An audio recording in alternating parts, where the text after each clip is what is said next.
Okay, we're going to call the meeting of the Ventura County Air Pollution Control District Hearing Board to order at 5:30-ish on Monday, June 25th.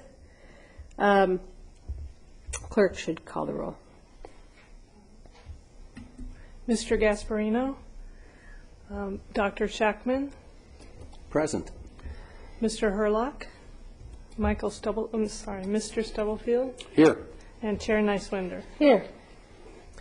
On my agenda, the first item of business is the election of a chair and vice chair for the 2007-2008 hearing board. I understand I'm being deposed.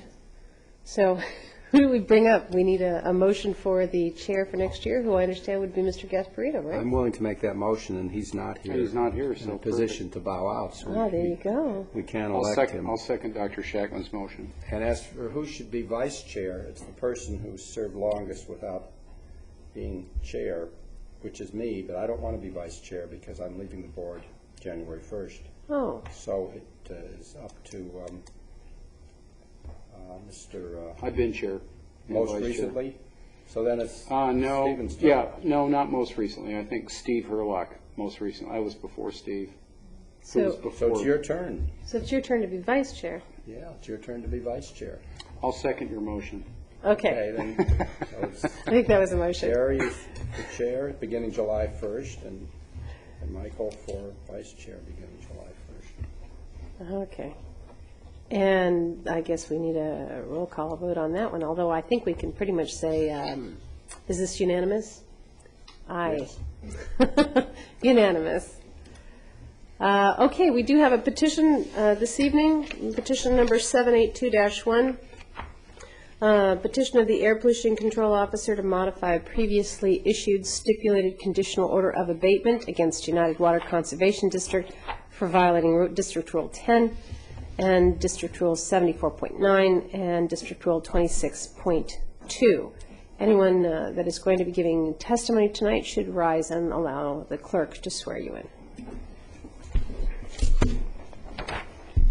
You and each of you do solemnly swear that the testimony you are about to give in the matters now pending before this board will be the truth, the whole truth, and nothing but the truth, so help you God.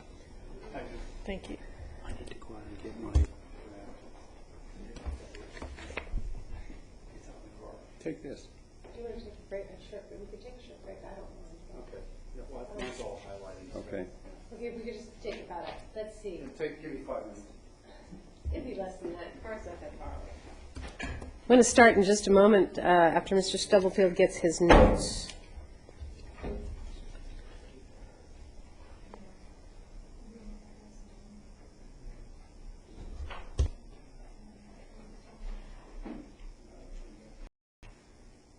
This is on my desk.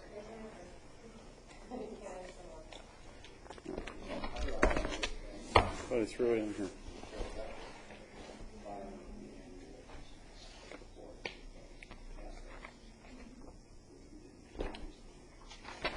Oh, this is it. It was the cover sheet I was looking at. I had it. Never mind. Never All mind. right, we can go back on the record after a short break. And we do have the petition number 782-1. This is an unusual situation in that normally I would turn to the people sitting to my left to make a presentation, but in this case the petition is actually by the district, so I would ask you to start first. That's correct. Good evening. I'm Keith Duvall, representing the Air Pollution Control District. This is the district's petition for modification to a stipulated conditional order of abatement. United Water Conservation District operates 5 natural gas-fired engines in the Oxnard Plain. The engines range in size from 275 horsepower to 412 horsepower, and the engines are used to pump water from a groundwater basin in the Oxnard Plain. The water is sold to local farming operations. Operation of the engines depends on the growing season and the availability of surface water. The engines were previously exempt from permit up until a rule change by the district in 2004. Because United Water didn't apply for their permits by the required date in 2005, their engines had to undergo new source review. During the district's review of United Water's permit applications, it was determined that the engines would have to install catalytic converters to control the engine's oxides of nitrogen emissions. And we also determined that United Water would have to provide emission offsets for 4 of its 5 engines. Rather than install emission controls and provide emission offsets, United Water decided to electrify the 5 engines. In order to provide time for United Water to complete the electrification, the district petitioned your board for a stipulated conditional order of abatement that would impose a timeline for electrification and impose significant penalties for failing to meet the deadline. On May 26, 2006, your board issued a stipulated conditional order of abatement number 782 to United Water Conservation District. One of the conditions of the order was that by July 1, 2007, United Water was to have 2 of the 5 engines electrified. By July 1, 2008, the remaining 3 engines are to be electrified. United Water's been proceeding with their electrification project, and they've been in close contact with the district staff. However, they recently informed us that they had encountered unexpected delays in the delivery of equipment, and that they would not have the second engine completed by the deadline of July 1, 2007. Missing the deadline would violate Condition 3 of the stipulated conditional order of abatement. United Water does appear to be on schedule to complete the conversion of all 5 engines by July 2008. In our discussions with United Water, they requested an extension of Condition 3 to September 30th, 2007. The draft stipulated order of abatement in your materials reflects an extension of Condition 3 to September 30th, 2007. That concludes my presentation. In a brief comment before the hearing started, Dr. Shackman noted that we probably need to make a correction to the order just to show that in May of 2006, your board did grant the original stipulated order of abatement. So Chris Cody's been kind of working on where to put that in, and we can discuss that at some later point tonight. That date again for the original order was May 22nd. I believe I said it was May 26th, but it was May 22nd, 2006. Any questions for the district? In that case, United Water, is there any presentation from your? Sure. I'm John Corman, representing United Water, and I just wanted to update you on our proceedings thus far. The district has and will continue to make every effort to minimize the use of running these engines. We've scheduled an early release from Santa Felicia Dam that's to begin August 13th. We have a newly constructed well field in Satakoy, and we've been running those wells to supplement the supply to the Oxnard Plain, and then also lowering the set points to the engines that we're speaking of now. Since we last met here, the district has hired an engineer. All the plans have been reviewed. We've been working with Edison, and also the purchase we've received as of last week. All 5 VFD cabinets are in our possession. All the motors are in our possession, and the contract has been awarded to a local contractor.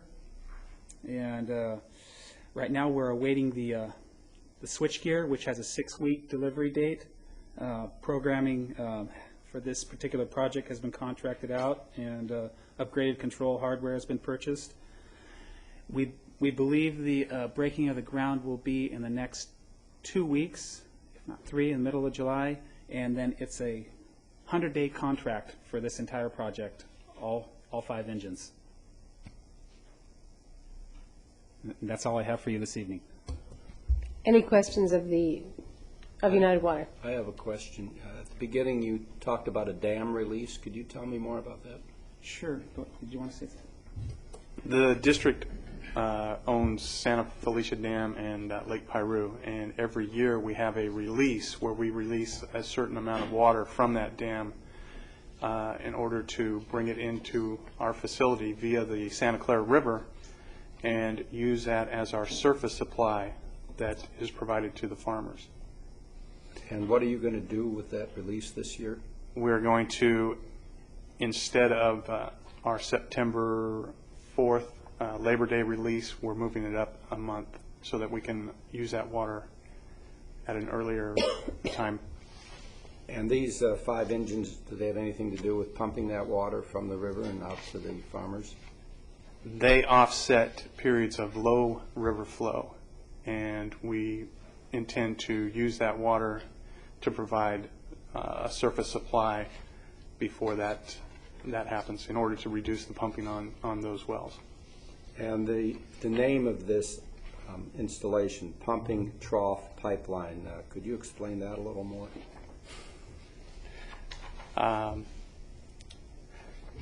That's just the name that was given. I'm not sure why it was Pumping Trough Pipeline exactly. Okay, thank you. That's all I had.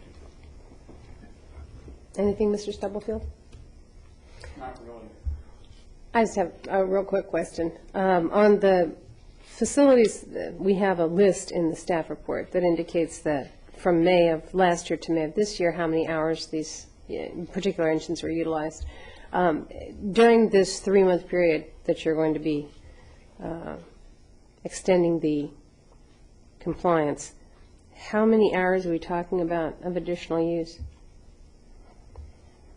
I believe each month, Tony Blankenship, who would have been here this evening and had to leave because of a death in the family, has been updating Keith and his staff as to the hours we run these engines. And in the first 3 weeks of this month, I'll just go down. We have a total of 5 engines, and PTP, we refer to them as PTP 1, 2, 3, 4, and 5. Number 1 hasn't ran at all. PTP number 2 is 62.5 hours. This is as of today. And this is from January? I'm sorry, this is this month. But this month. the data on a monthly basis has been sent to Keith's office. I don't have it with me Okay. this evening. I just have this first 3 weeks of this month. And Go ahead. So you have an idea as to, and then 77 hours, and then 18 hours on PTP 5. And 0 hours on PTP4? 0 hours, 77 on 4, 18 on 5, and the only one with 0 hours was PTP number 1. Okay. So in the next 3 months, you're probably looking at several hundred hours of actual runtime. Most likely. Which In confuses that range. me, considering that, and maybe this district can clear this up. On page 6 of the staff report, paragraph 3 says from May of 2006 to May of 2007, these engines ran X hours per year. And the hours that the district has just provided us are well in excess of the hours on the staff report. Why? Madam Chair, the hours that we provided in our petition that are on page 6, these are the hours for the last 12 months through May of '07. I believe Mr. Carmen provided the hours for June of '07. So the hours Mr. Carmen provided would be hours in addition to what we provided here. I think they're pumping more because there's less river flow, correct? That is 100% correct. We're entering a time of the year in which our surface water supply is diminishing, and we're offsetting that with the running of the newly constructed electrical well field in Satakoy, which is our spreading area a mile and a half up the road. Okay, and that's why the numbers are so high for June, is because of the drought. So we're still looking at several hundred hours in the next 3 months. No way of reducing the pumping other than the release from Piru That and the static oil wells. and the static oil wells.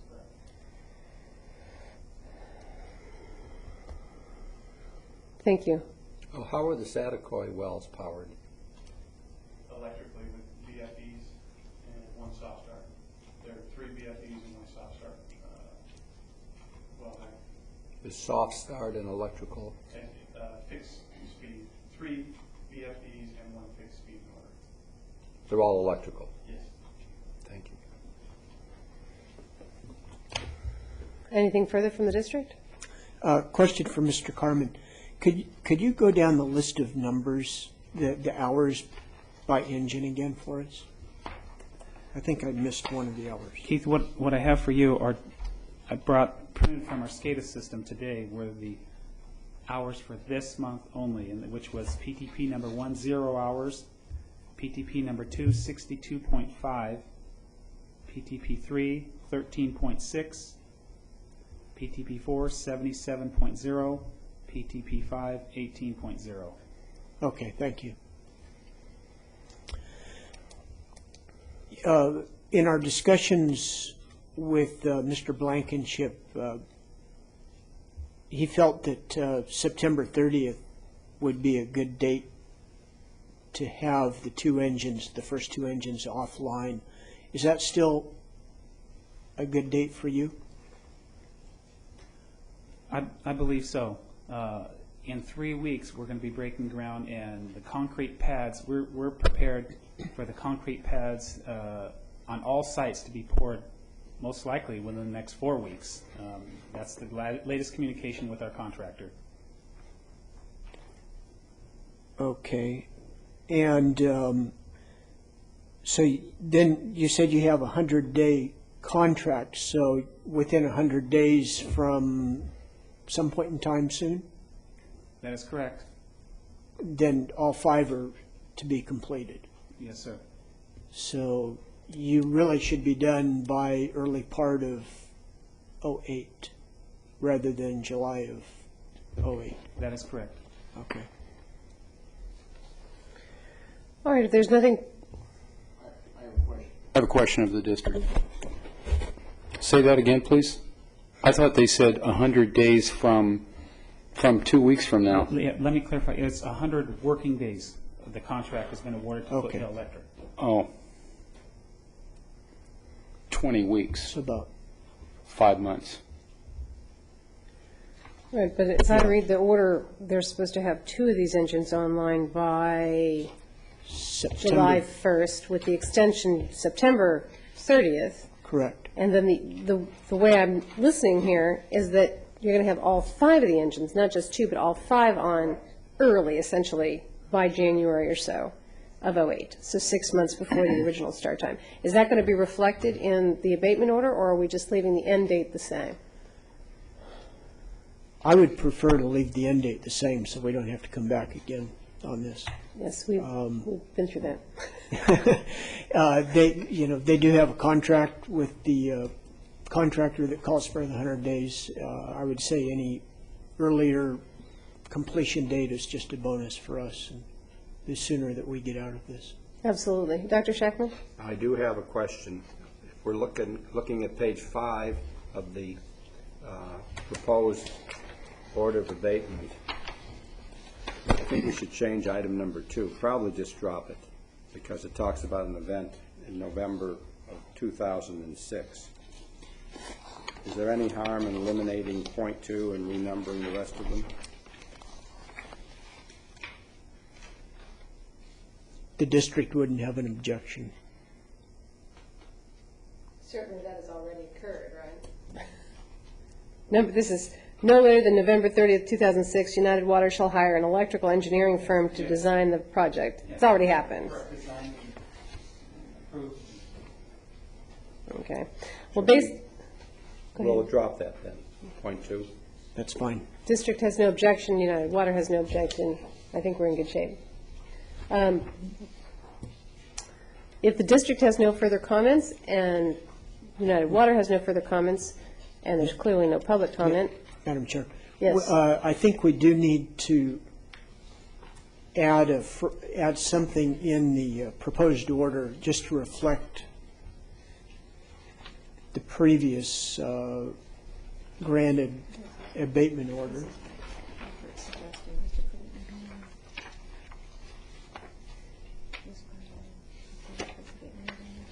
Okay.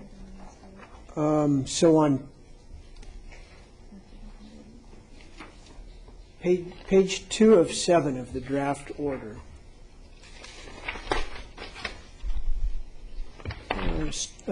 stipulated findings of fact, paragraph 2.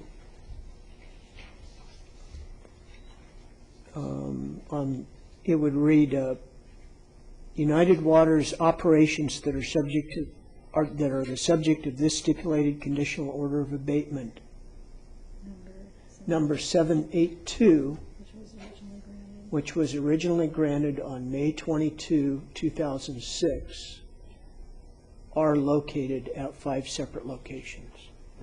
782. Yes, 782 is the original order. Okay. Do you have any other proposed modifications to the order of abatement? No. I have a question for the district. Yes, sir. One final question. Is the district comfortable, I mean, given that there's no hard data, because there's been no testing on these 5 engines, is the district comfortable with the anticipated amount of HC, CO, and NOx that's going to be emitted from these engines? Since we're in a drought, I'm assuming they're going to run more, not less, than they did last year. It looks like they already are on schedule to do that. Right. And this is smog season. Yeah, these are fairly, they're Caterpillar engines. Their emission composition, you might say, or their emission profile is pretty well known. There's a lot of them out there, and they've been tested a lot. We use standard emission factors when we calculate their emissions, and I think those are probably in a good area for what engines that they have. For determining what their uncontrolled emissions are. But yeah, you're right. It is during smog season, our peak smog season here. But you think we can live with it? I think so. I think there's a really good benefit by them electrifying these engines that will give us, a good benefit or a good return in the future. With that, if there's nothing further from the board or the district or United Water, I will close the hearing and ask for a motion. Well, I'll make the motion that we adopt the proposed modified stipulated conditional order of abatement, incorporating the changes that we have just discussed to point number 2 on page 2 and to page 5, omitting item number 2 in the stipulated conditions for order of abatement and renumbering the other conditions. I'll second Dr. Chapman's motion. Clerk can call the roll. Dr. Shackman? Aye. Mr. Stubblefield? Aye. Chair Neiswinder? Aye.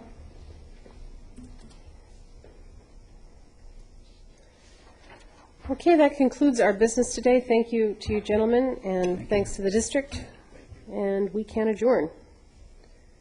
I will mention that we are trying to schedule or have scheduled a meeting for July 2nd. Yeah. Yes. An interim hearing. Yeah, for an interim variance.